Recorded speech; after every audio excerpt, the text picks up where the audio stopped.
Shalom Aleichem. Look at the Sicha, Chelek Chavchez, volume 28, the Sicha for Bamidbar, Rashi. Sicha, as always, very powerful. The precision that Rabbi analyzes how Rashi, every single word is needed and perfect. So, I'm bringing up the flow of this section. This is the section where the Torah commands that the Leviim, the Levites, should camp around the temple. That's verse 51, and it tells us that their job is to assemble and disassemble the temple, the Mishkan, as they traveled and as they journeyed. A stranger who comes close will die. That means that the Jews are not supposed to be involved, the Israelites, only the Levites. And then it continues, the Jewish people will camp according to their camp. It's a little longer, I shortened it, but that Chanu b'nei Yisrael, the Jewish people will camp, Isha, Yodeh, Digle, and that everyone will camp according to their banner, according to their families, which the Torah will later give the details of that.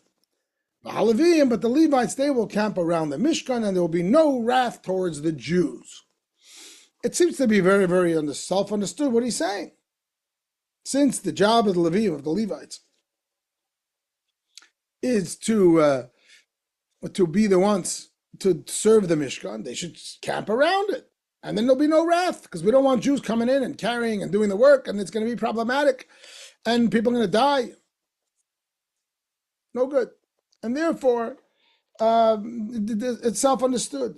Comes along Rashi, and the Rebbe is going to ask, the main question, I think, is why do you need a Rashi to begin with? As the famous line, what's bothering Rashi? Not only is there a Rashi, but there's a long Rashi, a detailed Rashi. Rashi says on the words, there will be no wrath.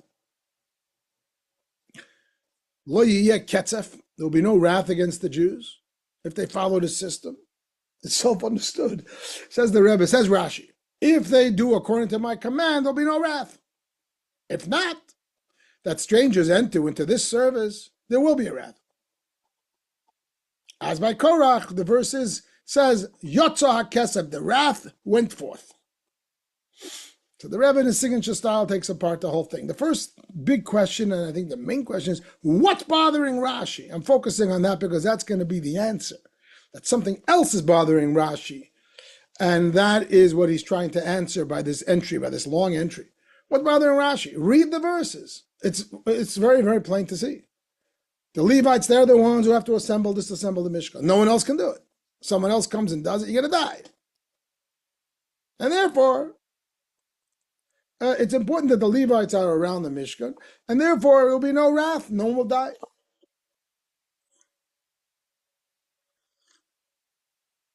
There's no need for a Rashi. As the Rebbe points out, there's a principle that Rashi said many times, that from yes, we automatically will know the no. From the positive, we deduce the negative. If the Torah says there will be no wrath, so obviously, if they don't follow these instructions, there will be a wrath. Why do you have to spell it out? It's an obvious thing. And if you want to say, maybe some commentaries will say that because the fact that there will be no wrath is obvious, why should there be a wrath? Aha! So Rashi is sort of explaining, but if you don't follow the rules, there will be a wrath, and that's what the Torah sort of means.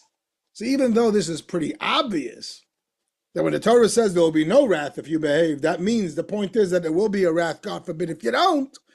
But Rashi's spelling it out because otherwise the verse seems to be superfluous. It's stating the obvious, that if you do the right thing, there'll be no wrath. So Rashi's sort of helping us with that small little problem that might bother somebody.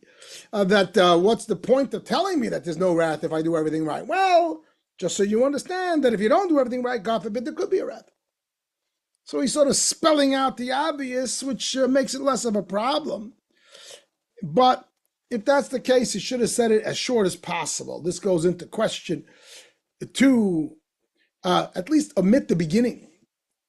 Rashi wants to state, the negative flip side. He should have said, and if they, the language is in the Torah, and if they enter. If they will do this, there will be a wrath. Very short. If Rashi feels the need to say anything, just to show the counter part to what says, he should have said, and if they will do it, there will be a wrath. And the Rebbe points out that there's such a Rashi earlier in a similar story in the portion of Shmini where it says that the Kohanis have certain rules and Allah take their haircuts, etc., even though they were in a state of mourning. And the Torah says, and you will not die. So Rashi says, very short, if you do it, you will die. These rules are binding. That's what he should have said here. If Rashi feels a need to say something, the verse says that what? That if they follow the system, there's no wrath. Rashi should have said, and if they don't, there will be a wrath. 5 words. Instead, he's so wordy. First of all, he goes back and explains, if they will do according to my command, there will be no wrath. That whole beginning.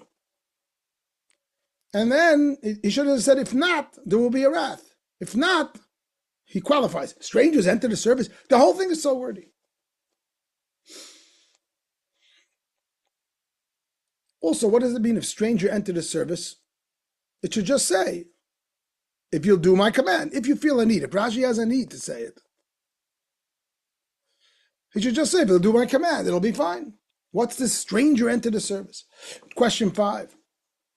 Also, the minutia. Rashi usually quotes the language of the verse. He's echoing verse 51, Hazor HaKodev Yumas, the stranger who comes close dies. Why does he change it to strangers in plural? And instead of saying comes close, he says who enter into this service. It's like a whole new question. It's different wording. Instead of Hazor HaKodev, it's Zorim Yikonsu. La'avodazu, like as if we don't know what we're talking about. Who will enter into this service? It's a whole thing. Why didn't you just say the stranger comes close? If there's even a need. They've already asked the question that I'm calling question 3. Question 4 should just say, if they don't do it, they'll die. Be short. But he's going into detail that the strangers will enter. So this is a bunch of questions that the Rebbe has in this Rashi, what I'm calling questions 1 through 5. In general, why do we need Rashi? There's no need. The verse is self-explanatory. And if you feel there's a need for a Rashi, the verse says there should be no wrath. Rashi should just say, and if not, there will be a wrath. 5 words. As we find in earlier Rashis. If he has a need to say anything. Plus, I'm just reiterating the questions that we went through, but you see them in the Rashi itself. And if they do according to my command, what's this thing with the command? Just that's what we're talking about. And then if not, he has to qualify that strangers enter this service. What do you need? The wordiness and also changing the minutia from the text.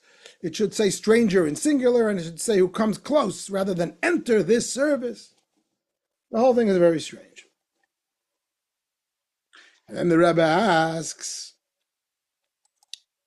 6, 7, and 8. These are questions on the last line of the Rashi. That he brings an example from Korach, where the wrath went forth. And why do we need this? What's the Torah trying to say? Trying to prove that God keeps his word, that if God says something bad's going to happen, you better watch out, don't mess, because it's going to happen as it happened by Korach. We know that when Hashem says something, it's going to happen. Plus, the Rebbe says in 7 and 8, what's the comparison between here and there? Question 7, the wrath by Korach, where he uses that language, Yotza HaKetzav, the wrath went out. This happened not the day when the wrongful service took place, which is what's happening here, the wrongful service, right? We're saying, don't come close to do the service. In the case of Korach, the wrongful service was that 250 men brought the incense. But that's not what brought the wrath. Look in the story. The wrath came forth the next day when the Jews complained. So what's the comparison? It's actually different. It wasn't a wrongful service. It was the day after. It was because the Jews were hacking and kvetching. Also, even the wrongful service, this is question 8, that took place in that case by Korach, it was Levites doing the Kohen service. 250 men who were Levites.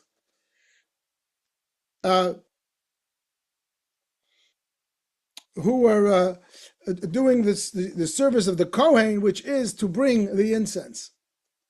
Here we're talking about the Israelites doing the work of the Levites. So it's not exactly the same thing. It's much more severe over there. So what is really the comparison? So in general, all told, the Rashi is very, very wordy and seemingly unnecessary. I want to just make one correction to what I just said. That in question 8, it wasn't all Levites going into the Kohen service. It was also children of the tribe of Reuven, but it was also Levites. So let's call it others getting into the Kohen service. Okay, which is a much bigger transgression. Okay, the Rebbe goes back and forth in the details, so you could lose the main question that why would we need this Rashi? So the Rebbe comes along and the Rebbe addresses it. Just again putting on the screen the verses in the Rashi. What's bothering Rashi? Something is bothering him. Says the Rebbe, there's a problem in the flow of the verses. What's bothering Rashi is not what the commentaries want to start saying, that maybe Rashi is just saying the flip side because the statement that's in the verse is obvious. There's no need for that. And if he would have just said it in short. Plus all the wordiness and all the other problems that we said. Something else is bothering Rashi. Look at verses 51, 52, 53. You'll notice that it's talking about different subjects. In 51, it says that the Levites have this certain job of putting together the Mishkan, and a stranger can't come close, he's going to die. And in the end of 53, he revisits that. We don't want to have a wrath. We don't want people to die. We're talking about don't do the wrongful service, seemingly. In between, we have a whole side discussion about the encampment. The Jews will camp according to their camp. It's a longer verse. It's a whole long verse that has nothing to do with the situation, telling us how the camping is going to take place. And it reiterates that the Levites, their camp is in the Mishkan. Verse 52 and the first half of 53 out of context. We're discussing something very serious. We're discussing that an Israelite is not allowed to get involved in the Levite service. And if he comes close, he's going to die. And there's going to be a wrath. That's what it says, I bolded it, the end of 51, the end of 53. That's the same subject. Was mittendrin in 52 and the beginning of 53, about encampments. Besides the fact, encampments is something that's discussed really later. Encampments is discussed later in the portion. So this is a problem on the Rashi level, on a text level of study. It's not like a little minutia.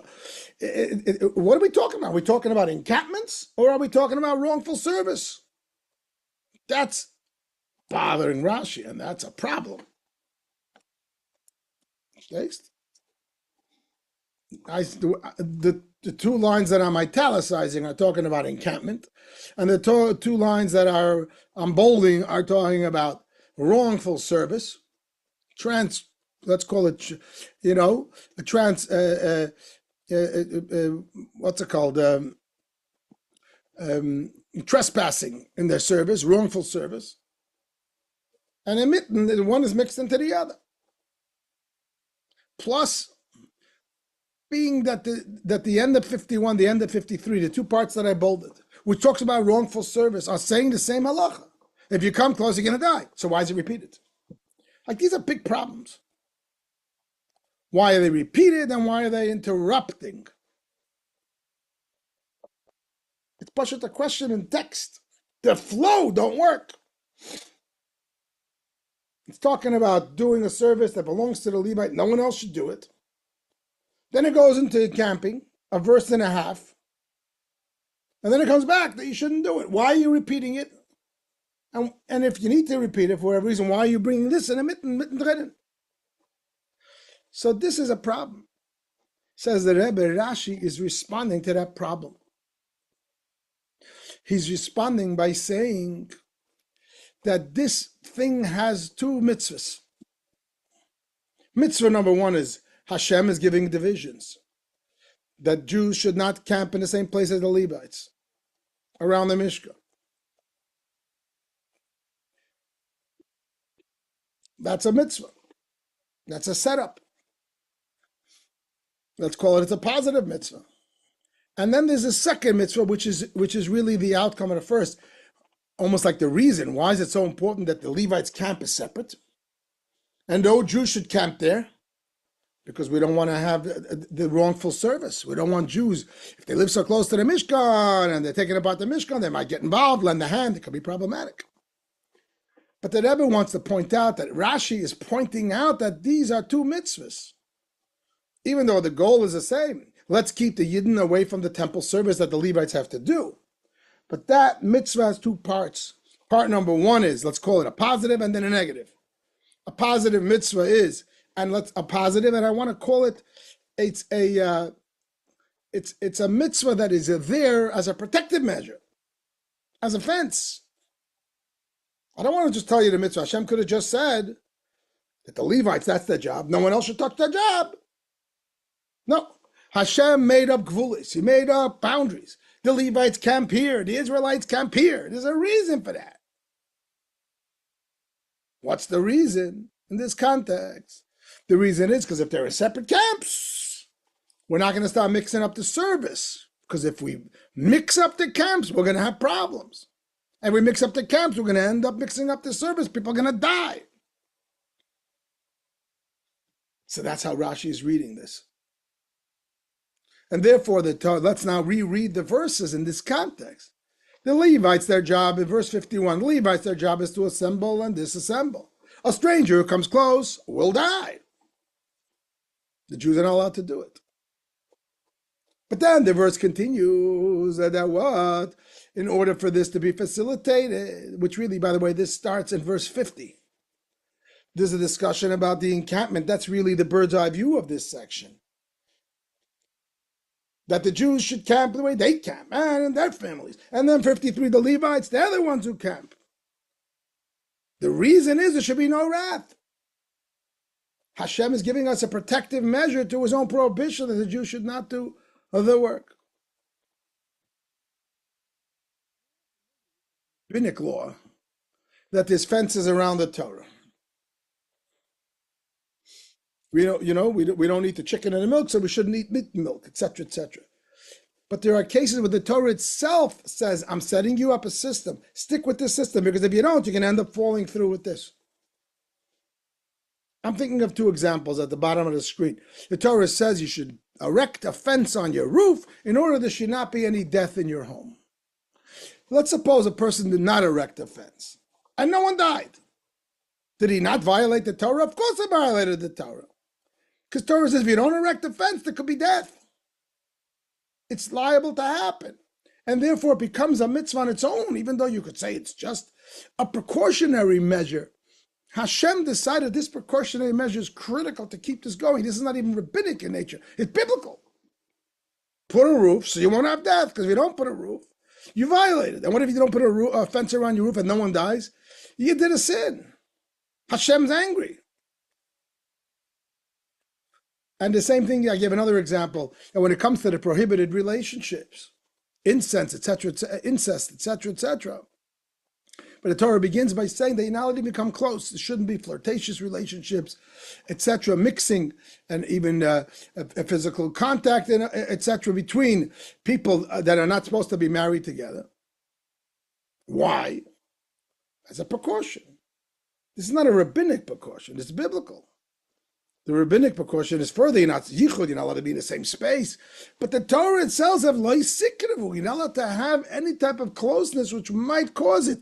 And the Torah is giving us an inkling of the concept that Hashem sets up divisions of behavior. And those are important because if you break those divisions, it's a sin in and of itself.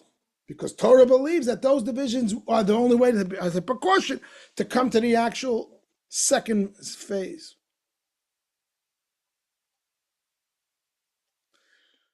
So coming back to the verses, the way the Rebbe is reading this in Rashi is like this. Verse 51 says, the Levites, they have the job of serving the temple. Assemble and disassemble. A Jew can't do it. It's going to cause death. 52 and 53 is saying that there's another precursor to that, a precautionary mitzvah from Hashem, that there has to be division of camps.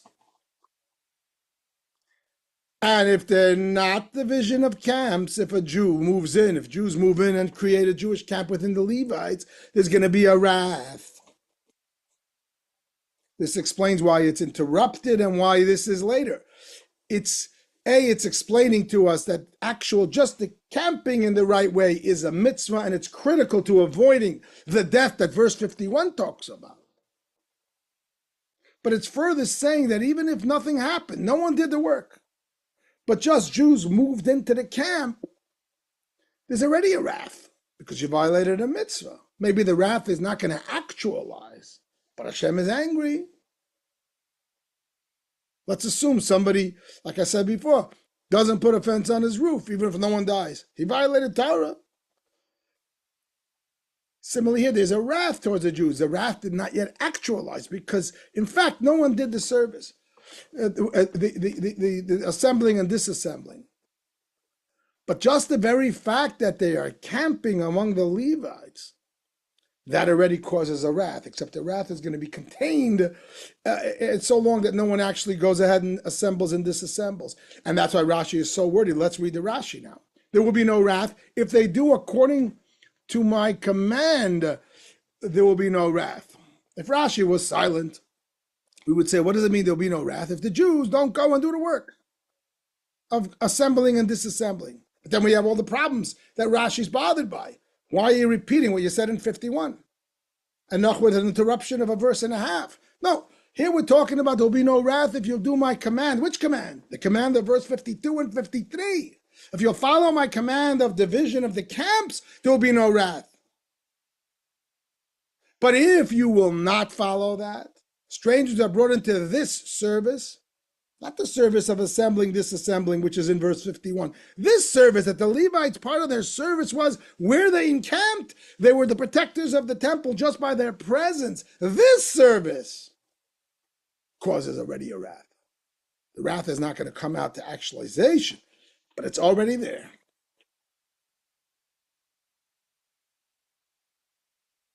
So this answers everything. Now we understand why there's a separation between 51 and 53. We're talking about two details of the same mitzvah, but it's two mitzvahs. And this wrath represents the wrath that will be triggered, not yet by somebody assembling and disassembling the Mishkan, but just by the service of what? Of living amongst the Levites. Based on this, the Rebbe will answer all the questions. I'm just posting the same exact verses and Rashi, but we have the takeaway that the instruction has two parts. Number one, respect the division among Jews and thus avoiding lethal trespassing or lethal wrongful service. So what's Rashi adding? Question one. He's bothered by the whole layout of the verses. And why does he have the beginning, question 2 and 3, and this whole long wordiness of Rashi? Because he's trying to explain that this wrath is about doing my command, not the prohibition of verse 51, the command of the camping that we're talking about now. But the flip side is that you will not do that. And what is the not? Not that you're going to assemble and disassemble. That strangers will be brought into this service. Which service? A service of encamping around the temple. It's a service in and of itself. That itself will cause a wrath. So this answers all the questions through question 5. Question 5 itself, why is he switching from stranger to strangers into the plural? And switching from coming close from 51 to entering in this service to 53, because talking about something different. In 51, we're talking about a person will actually violate the rule and participate in carrying and disassembling. Typically, that can be one person doing it, and he's coming close to the service. That's a violation of doing the wrong service. Here in 53 says that Rebbe, we're not talking about that. We're talking about just the fact that a Yid should avoid the camping with the Levites. Typically, when we speak about camping, it's not one person, it's plural. It doesn't seem that if one Jew happens to live in the Levite camp, no big deal. It's not the right thing to do. But that's not the violation. The violation here is that the Jewish people camp and Levite camp are mixed. That's a problem. When you say a camp is mixed, it's plural. It's more than one person. There's a couple of families, they moved in. It's plural. So therefore it says strangers, and it doesn't say who comes close. We're not just coming close. He did a service. He violated this service, translates the Rebbe. He encamped over there. It's got to change the wording because it's talking about a different story. Once the Rebbe tells us the pshat, it's very evident, self-evident in the Rashi itself. This service, what service? The service that we're talking about in 53, not the service of 51. The Rebbe is teaching us how to read a Rashi, a simple reading the psukim in order and commenting on that verse. 52 and 53 are not talking anymore about dissembling and disassembling. It's talking about this service. Which one? The service that the Levites had to camp around the temple. That alone will create a wrath. And now the Rebbe answers from question 6 and onward. The last line of the Rashi, what's the thing with Korach? There's something new here. There's a concept. That there are two mitzvahs. I'm calling it one as a precautionary for the other. If I violate the one, I didn't really do something lethal yet, but that creates a wrath. But God forbid that it's taking away a precaution that could bring step 2, which will actually actualize the wrath. Where do you find such a concept in Torah? Where Hashem gives you a precautionary mitzvah, and if you violate it, you did a sin. Even though the purpose of that mitzvah is the next mitzvah.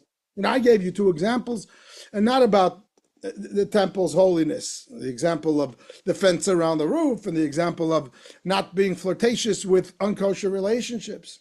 Where in the Torah itself, there's a fence around, and Torah wants us to respect those boundaries. But where do we find in Torah such a concept? Vis-a-vis the temple and the service, etc. These 2 steps, we find it by Korach. The main problem was that Korach broke the divisions. He couldn't accept that there's Levites and there's Kohanes, and you don't mix. And that created a wrath. But that didn't create the actual wrath. When was it? Yotzah HaKetzef. The Rebbe, I think, is taking this to its nth degree. First, Hashem got angry. Just by the fact that Korach wanted to break the violation, the division. Hashem said, I set up a division. There's Kohanes and Levites. Don't mix them. There's a very important division because that is a precautionary division that if you cross it, suddenly you're going to do the wrong services. But that itself is Hashem's division. And he got angry. And Moshe and Aaron said, because one person is getting angry at everybody, so they pushed back the wrath. But the wrath was there. When was Yotzah HaKetzef? When did the wrath actualize? Yotzah HaKetzef, says the Rebbe, the wrath came forth. That indicates there was a wrath there before. In fact, we see that because Moshe and Aaron said, Moshe said to Hashem, you're getting angry already? Because one person, that means there was anger. Except the anger didn't come forth. That means it was potential. Because they violated step 1. They violated this precautionary thing of mixing up the titles and the divisions between the Kohanes and the Levites, etc., etc. Hashem got angry. But then when it was actualized, the people wrongfully brought the incense, and the Jews ganged up on it. Yotzah HaKetzef, suddenly people started to die. That anger came forth. So where do you find this concept? You find it by Korach. So many similarities. Number 1, the concept that Hashem sets up divisions, respect them. Number 2, those divisions are the precaution. They're not as bad as, but they're a precaution to something much worse, that people are bringing the wrong services. And number 3, they create an anger. God forbid if it follows through, the anger comes out. And that's a perfect example to what happened here, that he says that that the actual service that will cause death is if they're assembling and disassembling. But Hashem says, no, but first have them different camps. Because if they violate the camps, there's already going to be a wrath. Maybe that wrath won't yet actualize, but we don't even want to have the wrath at all because it's against Hashem's will. And it's problematic. And this answers all of the questions that the Rebbe asked. And to me, it seems that the takeaway is the Rebbe gives a lesson about the fact that you should give people the benefit of the doubt. The Rebbe sees everything positive, like the Badichibet. That even though Chelek was so bad, but because he didn't actualize step 2, Moshe and Aaron gave him the benefit of the doubt and said to God, no, don't be angry. And Hashem kept it in abeyance. So he wants us to do the same with a Yid, that we should always tell her, we keep the judgment, hold judgment until they actually sin. They're ever seeing it completely positive. But if I may, I'm suggesting another very important lesson. And that is that the boundaries that Torah set up, don't play with them. Even though the Torah says the reason for that boundary, this could be the difference between Yidden and non-Yidden being socially involved, people from different genders, staying away from environments where things that are done are not kosher or food that's eaten is not kosher. We have certain precautions that Torah sets up, including the sages. And somebody could say, what's the big deal? What did I do? You just come be close. You start blurring the lines that Torah sets up. And for us, it's including the blurring the lines of the Chachamim. You're going to create a wrath. And it's going to actualize. Torah knows what it's talking about. And therefore, it's telling us to be precautionary and to understand and respect those boundaries. They themselves are part of Torah.